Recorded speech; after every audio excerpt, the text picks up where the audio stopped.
I don't think this is a current cultural experience. I think maybe in some ways it might have been exacerbated by external circumstances in the realm of social media,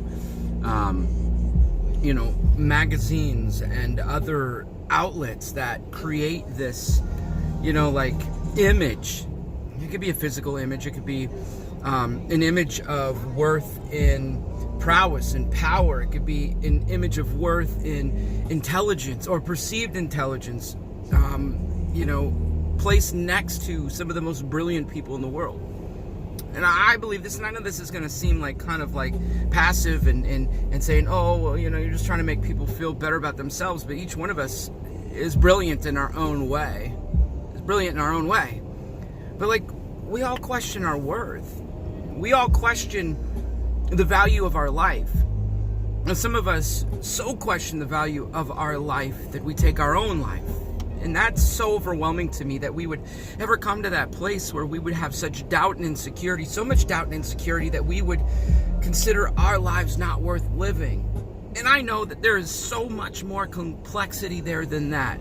I think that we venture towards worthless, pad answers about people not, people being, failures, people being reckless in our decisions, people being cowards in this exit of life. But so many of us, we don't even begin to understand the intricacies of the brain. We're so confused.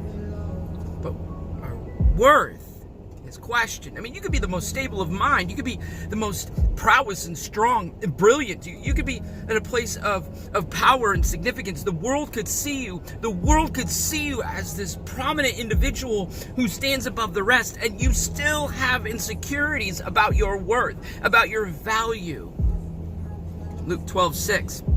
Man, there's a conversation Christ is having, and he's talking about his life and what God has to say. Jesus would ultimately lay his life down for the world, sacrifice himself, that he would see our worth.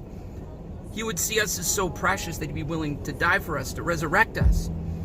And in Luke 12:6, he's talking about the connection we have with God and the connection we have with worth. And one of the illustrations that he's using, he's talking about sparrows, and you can look at it in its greater context there. But one of the things that Luke 12:6 says, though, is that he is so concerned with you that he numbers the hairs on your head.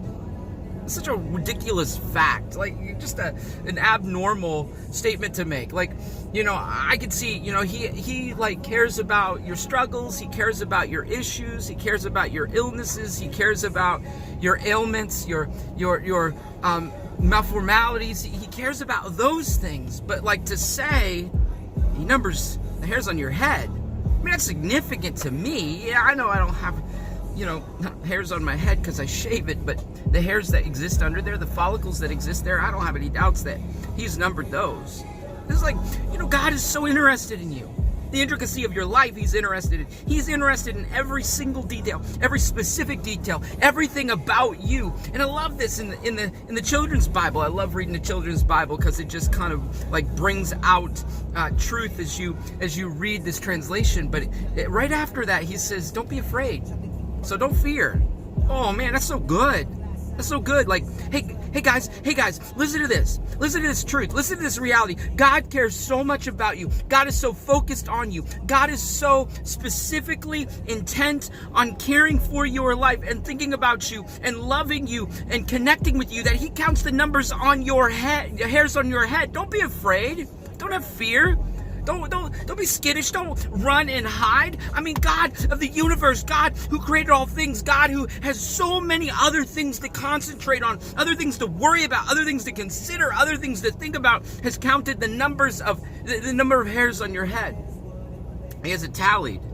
He has it tallied, and it is for every single one of us. We're all his favorite. He is omnipresent and he's omniscient. He knows all things and he is in all places. So when we say that he counts the hairs on our head, we can be confident that he is with us. We don't have to be afraid. We don't have to fear. We don't have to have great doubt and insecurity, even though sometimes we face those. We need to know, hey, look, God cares about everything. He cares about every detail of your life. Why wouldn't he help you? Don't fear. He's here.